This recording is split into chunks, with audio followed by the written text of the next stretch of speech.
Can you please explain to him why he should believe in Jesus? Sure. If you'd like to know. Sure, I want to know. We've all, the whole world, been separated from God because of our sin. But God loves us. God created us. And He wants to have a relationship with us. And that's why He sent His Son, Jesus Christ, to die for our sins, so that we could once again be reconnected with God. Well, I'm not a sinner. I'm a good person. We're all sinners. Every single one of us has fallen short of the glory of God. That's why Jesus came, to die for our sins, and not to condemn us, but to save us. Save us from what? From eternal separation from God. You mean from being sent to hell? You see, God doesn't send us to hell. God gives us free will, power of choice.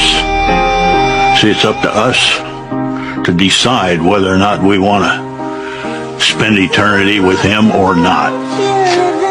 And all we need to do is believe? That's all. That sounds too good to be true. That's why it's called the good news. Hello friends, Psalms 53:3, basahin ko lang. Everyone has turned away, all have become corrupt. There is no one who does good, not even one. So ano sabi ng Psalms? Na walang perfect, walang hindi nagkasala, everyone has turned away.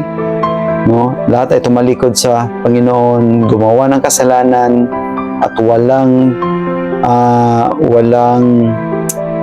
gumagawa ng mabuti, not even one, sabi ng Psalms. No?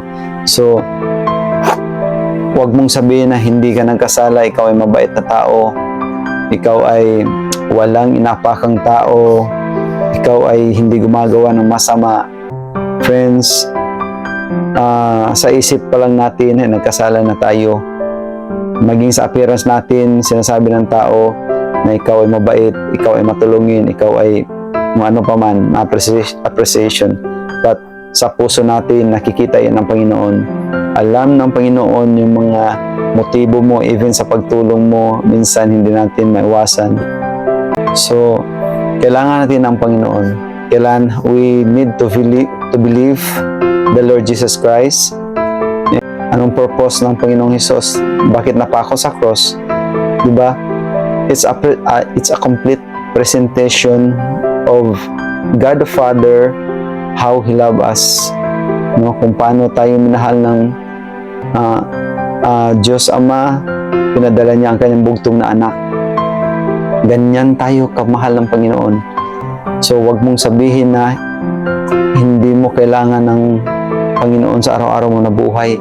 Wala tayong magagawa kung wala ang Panginoon, kung hindi niya ipahintulot ang hininga natin. Wala tayong kakayanan sa araw-araw kung hindi niya pinahintulot ang ating kalakasan. Amen? So, yan ang purpose ng pagpako ni Jesus sa cross. No? Anyone who believes in Him will not perish but have everlasting life. Amen? Psalms 49:8, the ransom for a life is costly. No payment is ever enough. Kahit ilang bilyon, milyon pa man ang ibayad mo yan para magkaroon ka ng kaligtasan, hindi mo kayang mabayaran yan. Sapagkat we are saved by grace. We are saved by grace ng Panginoon. We just have to believe. Sabi ng Romans 10:9 na if we declare with our mouth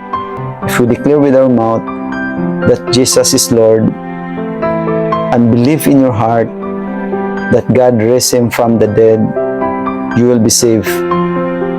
Isang dangkal lang. So, wag nating minamaliit ang bibig natin.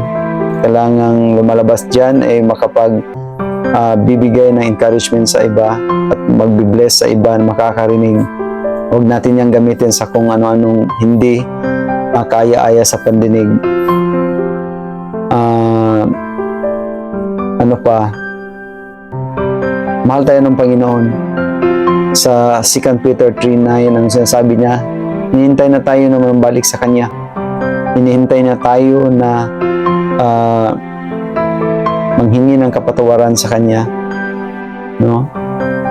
Hinihintay na tayo ng Panginoon, ganyan tayo kamahal. Huwag nating abusuhin, huwag nating sayangin ang mga panahon, huwag nating sayangin ang mga pagkakataon habang tayo ay malakas pa. Huwag mong sabihin na you believe in God. Sapagkat tandaan natin sa James na ang sabi ng Panginoon is, even the demons believe in the Lord.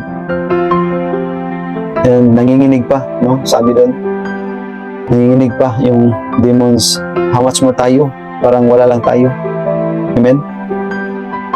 Magkasala tayo, wala man lang tayong guiltness na nararamdaman. Wala man tayo, hindi man natin parang maliwala lang sa atin pag nagkasala tayo. Amen? So, kailangan tuklasin natin sa malalim na paraan kung sino ba yung Diyos na pinaglilingkuran ko, ano ba yung mga palatuntunan niya habang tayo malakas pa. You have to give glory to the Lord sa lahat ng paraan. Sa lahat ng paraan. Amen? So, yun lang. Once again, Bro RG is here. Lagi lang nating tandaan, kung gusto mo ng pagbabago, laging positibo, ibigay mo ang buhay mo kay Kristo.